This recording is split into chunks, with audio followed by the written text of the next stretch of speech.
But how about you? How do you solidify your brand as something more than just anti-Trump? Well, it isn't. It's about two things. It's first about the truth. The truth matters. And Republican primary voters deserve the truth. They haven't gotten it from Joe Biden as president, and they haven't gotten it from Donald Trump either. And so part of it is just about telling the truth. So you'll see today, whatever issues you ask me about, I'm going to just hit it right between the eyes and let you know what I think. Secondly, it's about delivering on issues that our voters care about. So the fact is that they care deeply about Obamacare. And Donald Trump promised them he'd repeal and replace it. He had a Republican in Congress. He didn't do it. They care deeply about immigration. He said that he was going to build a big, beautiful wall, you remember, on the whole border of Mexico. Well, he built 47 miles of wall in 4 years, 47 miles. At that rate, guys, he would need 110 years as president to be able to finish the wall. He didn't get it done. He said he was going to balance the budget, as you all know, here at Bloomberg. He added $6 trillion to the national debt in 4 years. So what we want to be is the person who delivers on that. And I will tell you this, the last time we were in a situation like this in our country was in the late 70s. High inflation, energy crisis, disrespect around the world. Jimmy Carter was the president as opposed to Joe Biden. Biden said Carter's his favorite president. And what did we do as Republicans? We nominated and then elected a conservative governor from a blue state who knew how to get things done. That was Ronald Reagan. I'm the conservative governor from the blue state now who knows how to get things done.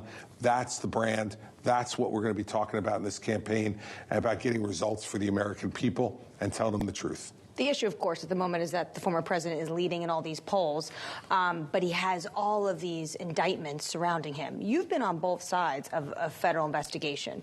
You, of course, were a prosecutor. Yep. You went after corruption. You were also not charged, but you were under the investigation for Bridgegate. Yep. Out of all of these, criminal, defamation, what do you think is the most damaging to Trump? Well, certainly so far the worst is the classified documents situation, not only because he had our nation's secrets hanging out at Mar-a-Lago and at his Bedminster Golf Club. Think about the risk that puts our men and women in uniform and our intelligence officers at as they try to do these things, difficult things around the world, defending and advocating for America. And he just has these secrets laying out there for anybody to see. And then he lied about it and obstructed the investigation and instructed his lawyers to lie and lied to his own lawyers. Those are some pretty bad facts that put a lot of loyal, patriotic Americans at risk.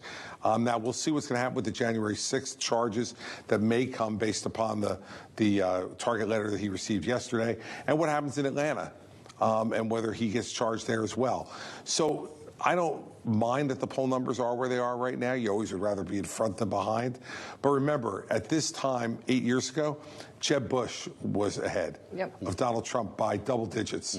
So we know how that ended up. I want to ask you about the Republican rhetoric here in Washington about what could be another indictment, and certainly those that have already been dropped on Donald Trump. Speaker McCarthy, the Speaker of the House himself yesterday, said this is a reaction by the Biden administration to Donald Trump's polling surge in their effort to weaponize the DOJ against him as a political rival. Do you agree with that? I don't. Look, first off, because I don't even know what the charges are yet, and neither does Kevin. And so I would counsel Kevin that he should wait to see the indictment first before he jumps to any judgments. Now, it could be that Kevin turns out to be right. Maybe these charges are completely bogus and political, like the ones that Manhattan were, in my opinion, that were brought by Alvin Bragg. I think that was a political indictment. And I don't think, when you're the Manhattan DA, and I spent a good amount of time in Manhattan, I don't think charging somebody on a 7-year-old payment to a porn star is making Manhattan any safer. And believe me, Manhattan needs to be made safer.